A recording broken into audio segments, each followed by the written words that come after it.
Bienvenidos todos. Buenas tardes. We're here to remind ourselves, some of us, all of you, that we were actually here in this very space almost 10 years exactly to this day.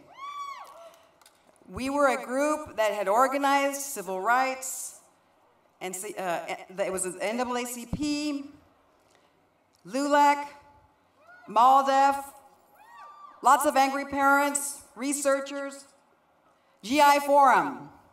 So it's very, very appropriate that Plácido Salazar opened up with the GI Forum commenting that education is our freedom. What's very important is that longer than 10 years ago, in 2000, there was a court case that was held. It was MALDEF and the GI Forum, and it was against this testing system that we've been enduring 2 years before the passage of No Child Left Behind. And so this is really a protracted, long-term struggle that we have been involved in the state of Texas. To some extent, this has been an issue of being able to see the injustices. But in another sense, it's really been about the way in which we have profited from this system, both as individuals, as communities, and others that really buy in to the social Darwinism that frames our high-stakes testing system, that frames the high-stakes accountability towards our public schools, and that's creeping up into higher education, folks. Standards-based reform is creeping up into higher education. There's a new discourse on college readiness that is about a measure on a test.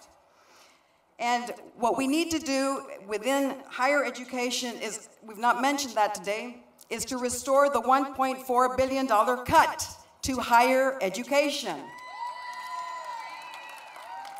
This does not count the Texas grants that were also cut in the 2009 session to the tune of $6 to $7 million.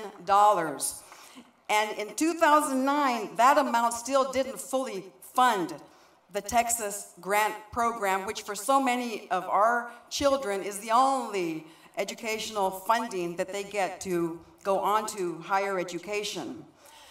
We need a moratorium on the very discussion of outcomes-based accountability at the higher education level until we restore this $1.4 billion cut to higher education.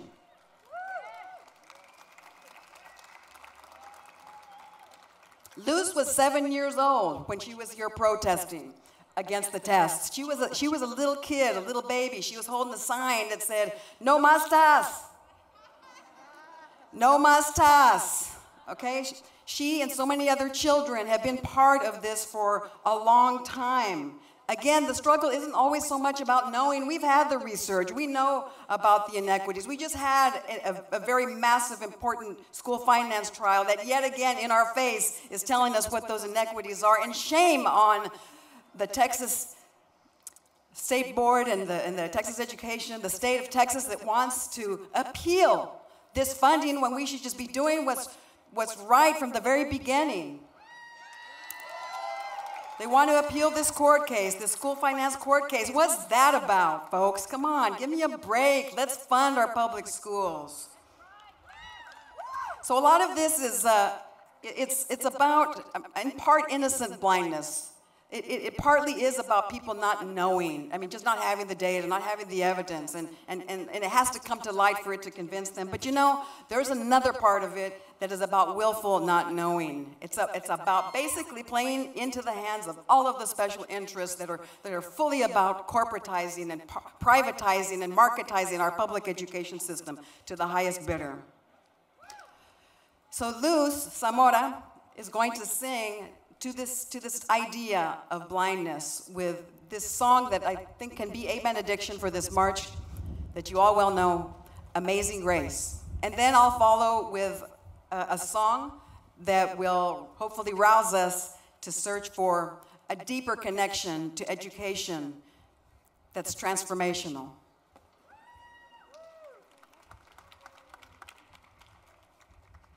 Good afternoon. My name is Luz Zamora. I am an 11th grader at Austin High School, and this is Amazing Grace.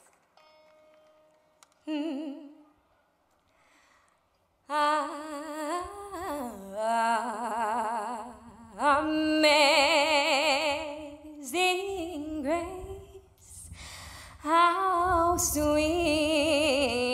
the sound that saved a wretch like me. I once was lost, but now I'm found. Was blind, but now I see.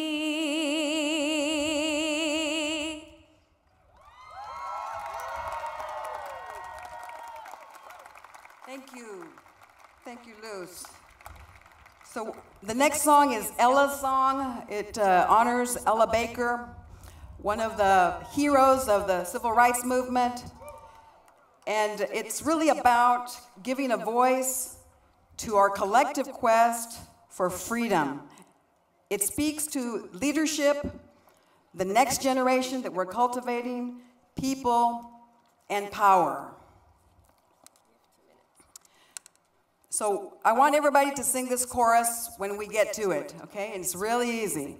The chorus is, we who believe in freedom cannot rest.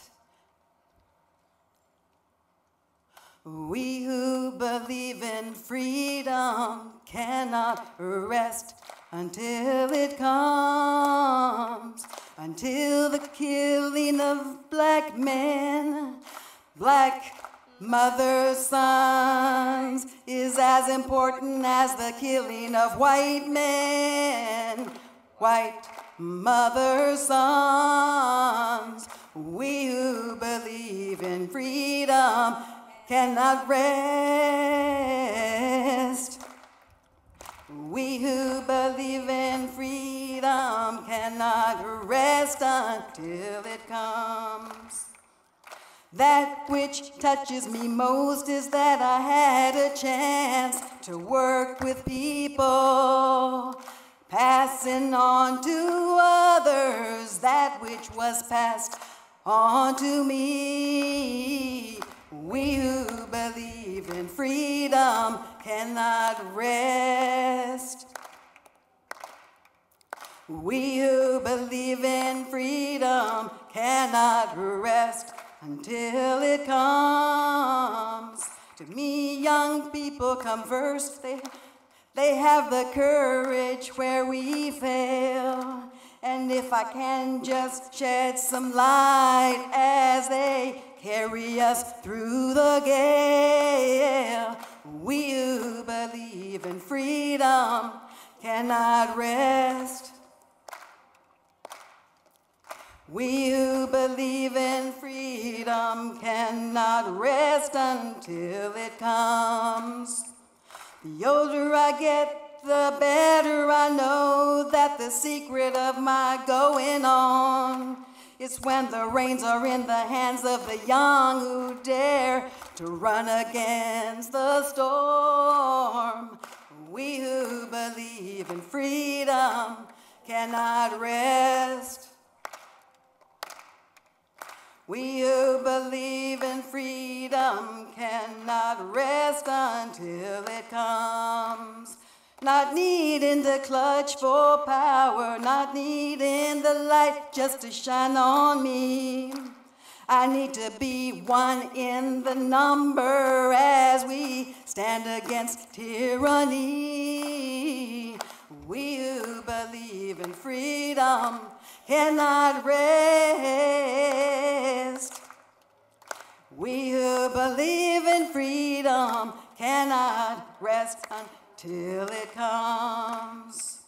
Struggling myself don't mean a whole lot. I've come to realize that teaching others to stand up and fight is the only way our struggle survives. Last verse. We who believe in freedom cannot rest.